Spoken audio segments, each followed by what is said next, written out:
this is actually different from our strong force. NC can be different from 3. And SUNC times flavor, SUNF, SUNF, and this baryon number. And fork field, so-called, of course, this fork is different from our forks. And fork field representations are like this. And then this kind of superpotential is induced from the instantaneous. I do not explain the detail of this one. The derivation of this non-particle potential today, but it is well known for the well-known knowledge from the cyber records past. This non-particle potential is generated for the case. Number of color is larger than number of flavor. The interesting one is the field is in the denominator. So that means that it repels from the origin of this fork field. It will generate a runaway potential. And we apply this electricity to electrolytic symmetry breaking. Actually, we consider this one. SUNC, this is the hypercolor. This is different from our SU3 color. And we partially gauged for the flavor the QCD, that is actually SU2 crossing 1 hypercharge. And our Higgs field is the composite field of the QCD forks. And we have 2 Higgs doublets, and one is Q1, Q-bar, and one is Q2 bar, Q2. And then the superpotential is like this. And the if we obtain the superpotential, then we can calculate the scalar potential. And I calculate this CH, then it is something like this. CH is about -2. So 1 plus CH is about -1. So it's a roughly flip the sign of the cubic Higgs coupling. Surely this is the supersymmetric superpotential case, supersymmetric limit. And if we consider the reality case, we can generate any connections. So it may be different. Possibly it is different from CH number for detail. However, this runaway behavior is generated by the non-particle body effect. So we expect that the negative contribution is generated from the Higgs cubic coupling, and then the pair Higgs production via gluon fusion is enhanced. That's the story. Okay. Again, so considering, so you have now to extrapolate. Is there any assumptions or extra Higgs doublet mass scale? It's basically 3 parameters. So prediction for CH is doesn't depend on the extra Higgs. We assume that the heavier Higgs is coupled. Maybe detail is more complicated.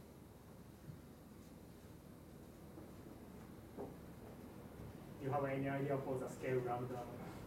It's also okay, this lambda is not precisely speaking. This lambda is different.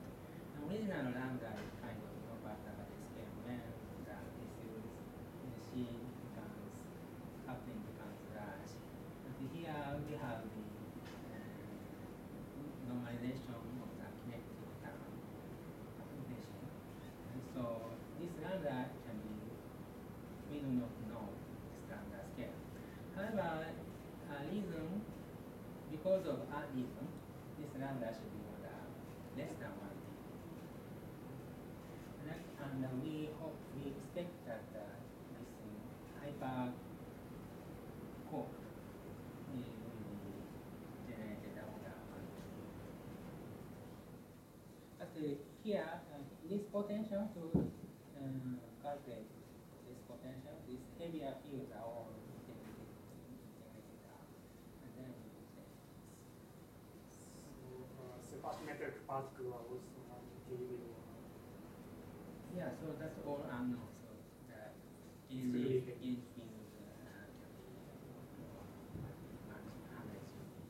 but for the experimental result has to at least gluon and scalar forecast heavier than that one. Actually, so you are assuming that supersymmetric limits, so the 3D breaking scale should be small compared to lambda. So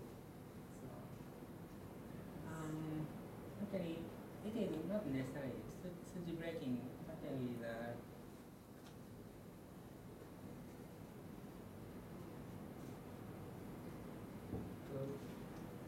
when we calculate this one, when 3D breaking is heavier, then V becomes smaller.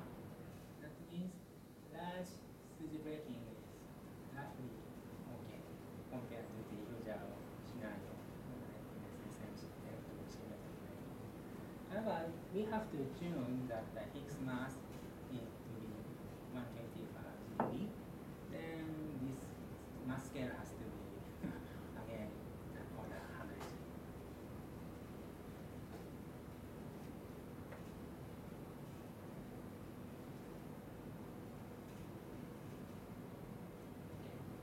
Again, these are the processes for the pair Higgs production at the LHC. As I said, the dominant contribution is gluon fusion processes. It's about the cross-section is about 30 to 40 femtobarn. The subdominant contribution is VH mode, so-called Higgs stratum process, and the vector fusion processes. After summing up these, then this PHHC processes about 1.6 femtobarn, so it's much smaller than this. Also, the post at ILC, there is no contribution for the gluon fusion. The dominant contributions are the Higgs stratum, so-called because of the Higgs, we call double Higgs stratum process, and also WW fusion. Here it's GHH, and WW fusion processes is E plus E minus 2 X6 millibar. Okay. So now we consider this double Higgs stratum processes and WW fusion processes. Again, I show this one, and this gives the interaction between Higgs field and the energy bosons. Actually, picking up the Higgs and energy boson interaction, we obtain this one. Okay, you can see that single Higgs and the energy boson interaction doesn't depend on the little potential. For any potential, this is just same as the standard potential. The other hand, Higgs energy boson interaction depends on the CH is the third derivative of potential.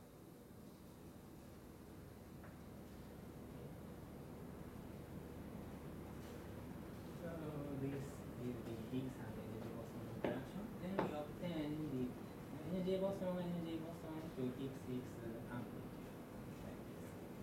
Actually, equivalence theorem tells us that this energy boson to Higgs is equivalent to the longitudinal mode of WW fusion to HH up to the W mass RS.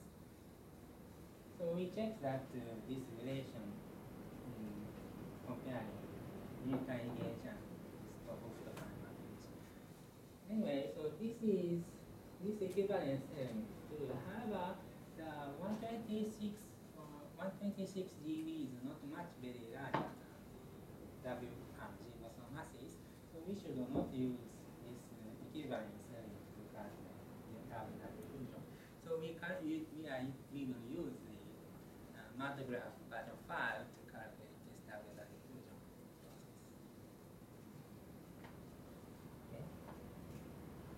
Okay, this is a cross-section at the ILC.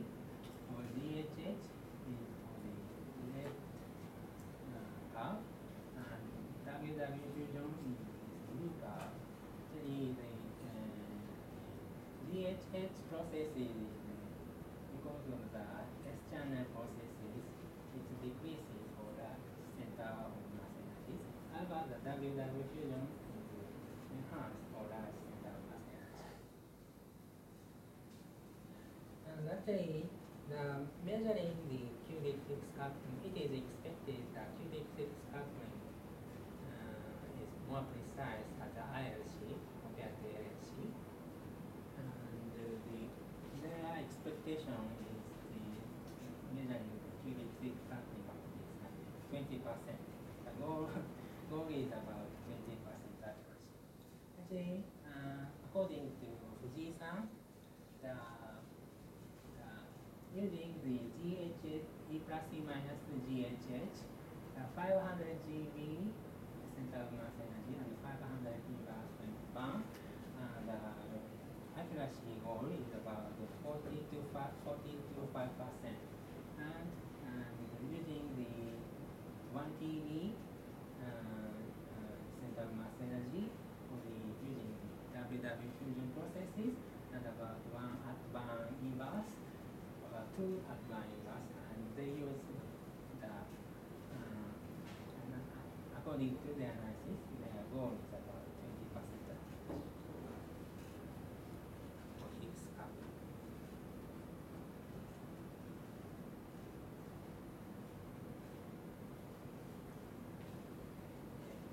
Okay, we explained the cubic Higgs coupling, and I said that the coupling seems consistent.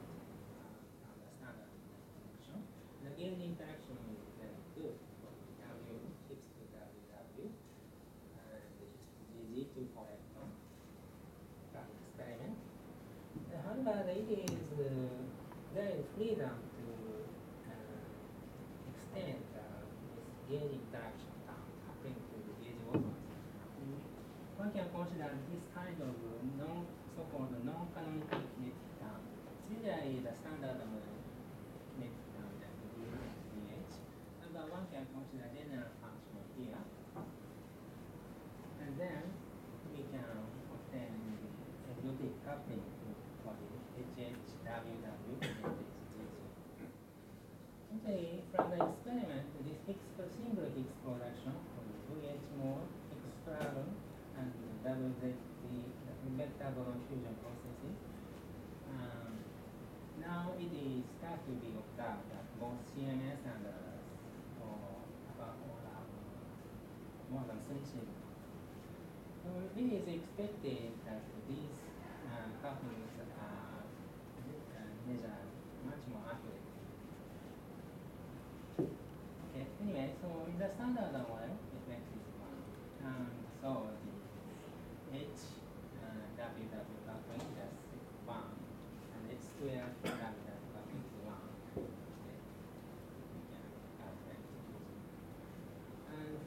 Standard, if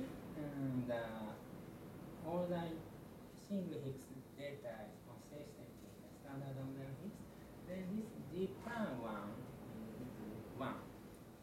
That's all we know. Of course, it may be possible that G plus 1, this coupling is minus 1. But we do not know about this H squared WW and H squared GG coupling. Experiment of single Higgs product application. If there is a freedom that this quantity can be different from 1 in general. So this is just a raw example. If we consider this kind of adaptive like composition, then the single Higgs production, single Higgs coupling is double Higgs coupling, Higgs WW coupling, and this what is something like this. Another exotic example, this is FX is just power of Higgs squared. Then G prime is 1%, this one is 1%, and this factor is 1 plus 3. That means interesting case is n equal to -2, then g plus y -1. Actually, this gives that flip the sign of the Higgs WW. So it can, the single Higgs production is really consistent with the standard. However, actually you can find that it just changes the unphysical redefinition of Higgs to -8. The single Higgs production is consistent with the standard. However, it flipped the cubic Higgs couple, so it flip the Higgs cubic Higgs couple. So it changed the Higgs production process.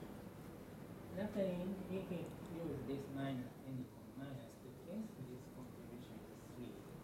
So actually, you can modify the Higgs production on this contribution. Actually, so this contribution is the factor of the in front of the Higgs kinetic term. So it's related to the anomalous dimension. So this Higgs single Higgs and double Higgs production contribution can be modified for the composite Higgs models. Okay, we consider that composite Higgs model or the non-particle model, and at that time we consider the supersymmetric model. So Taylor potential is important. And actually, there is a paper in 1980s. The Taylor potential is squared. And calculating the case of our non-particle Higgs model, we obtain the Taylor potential of this kinetic term of this. And we obtain GG Higgs and GG LH coupling is like this. And interesting one is this factor 3 compared to the 2 Higgs that are found. Also,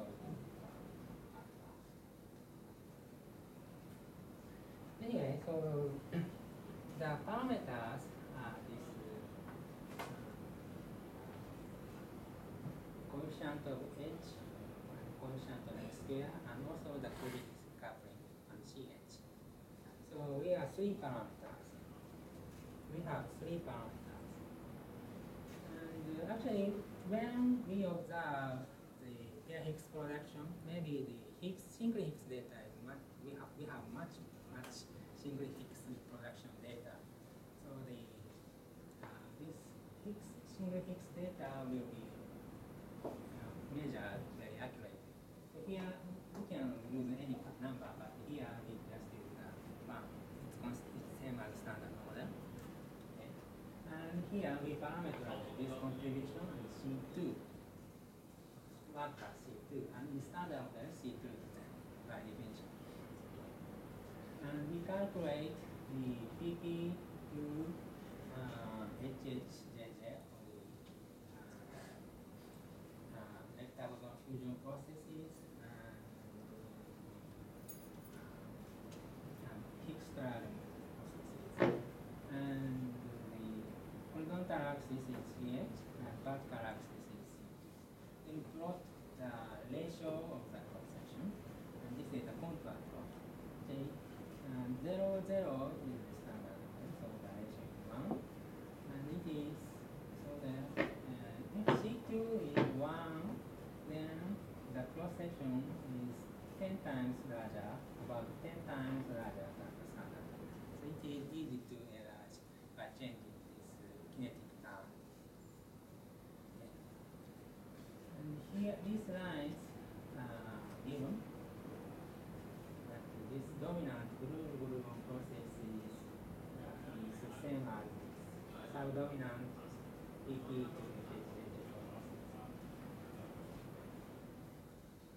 So it may be possible if this non-canonical kinetic term contribution exists, then it may be possible that the subdominant standard model contribution can be comparable to the fusion process. This is the LHC, and this is the ILC.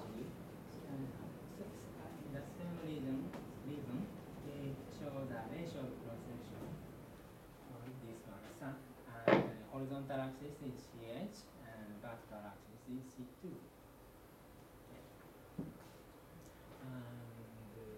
And here the center of mass energy is 500 GeV, and this is 1 TeV. Okay. And even if C2 is 0, the cross section is enlarged by factor. Well, actually, CH is negative value or positive value. And C2 is 1 or 2, it also enlarged the cross section. Okay, this is calculated by MATLAB 5, as I said. Another interesting one is this HHZ, double Higgs straddle process. The behavior is a little bit different from the WW fusion processes, so it is interesting to see this behavior for both seeing the two different processes, GHH and HH nu mode. Then we can hope that we determine this CH and C2. Actually, the analysis by the ILC group, they only modify CH, but they didn't modify C2 parameter. So it is important to investigate both.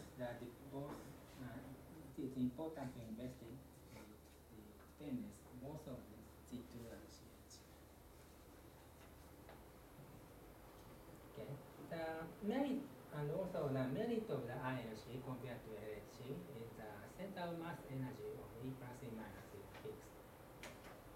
So we hope that we can extract the different type of information compared to the energy distribution. Actually, here, for example, I calculate the energy distribution of Z with E plus E minus GHH. Actually, the energy dependence is really sensitive to this value C2 and CH. Here, C2, CH is 0, 0 is a case of standard model. And actually, if we modify C2, it's actually really enlarged the cross section. This is actually the differential cross section, and Xg is defined by this scale of energy by root S. And here, root S center of mass energy is 500. And interestingly, that it shifted the shape of this energy distribution depending on CH. And also, we also calculate the case of 1 TeV center of mass energy. The shape is more significantly different for C2 and CH. Okay. So basically, this is the end of this end of the content of today's talk. I will summarize my talk. We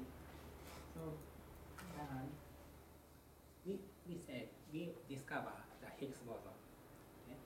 And at that time, we have to say that Higgs force, we need to understand what Higgs force stabilizes the electric potential, and what force gives the fermion's mass, what force gives masses to fermions. Okay. And today, we concentrate on the first one, what force stabilizes the Higgs potential. I mean, the self-interaction of the Higgs. Okay. So it is important to prove the self-Higgs coupling. Today, so we consider we show that negative contribution of the cubic Higgs coupling can enlarge the pair Higgs production as a LHC. Dominant contribution is a group. Group fusion Higgs is enlarged for negative CH. So that is always generated, negative contribution is always generated when we consider the runaway potential for the Higgs potential. That situation can be constructed by using the non-perturbative Higgs model using the supersymmetric QCD. And we also consider the correction from the non-canonical kinetic term. And it can modify the WW fusion and the external processes for both LHC and ILC. And interestingly, that when this non-canonical kinetic term is extended from standard model, the pair Higgs production cross-section is really enlarged compared to the standard model processes, and that has to be investigated.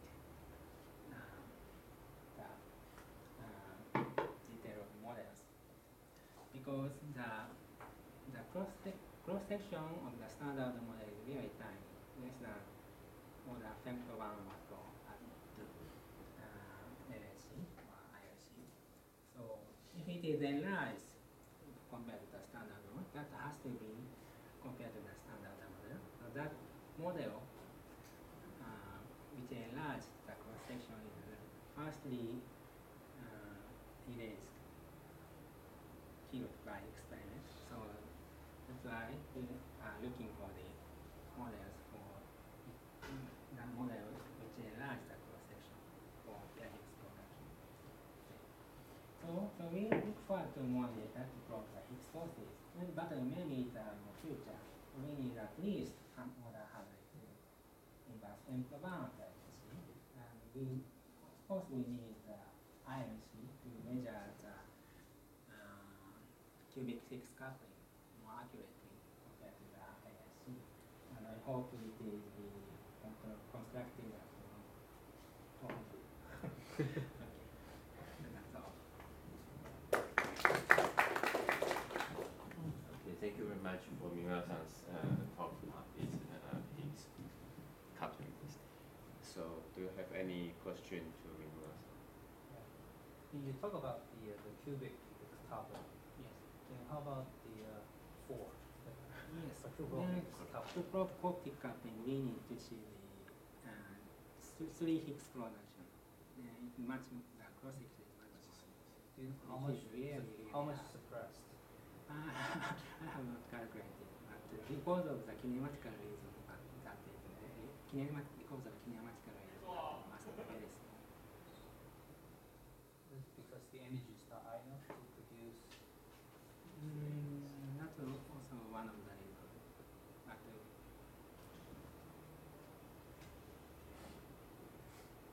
yeah, I have not to show the detail about the cross-section, but it is really small.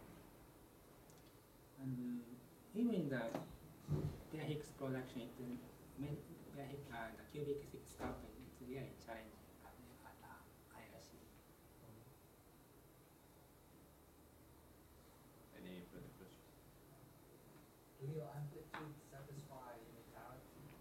I'm sorry? Did you consider unitarity when you... Yes. That's a good question. Actually,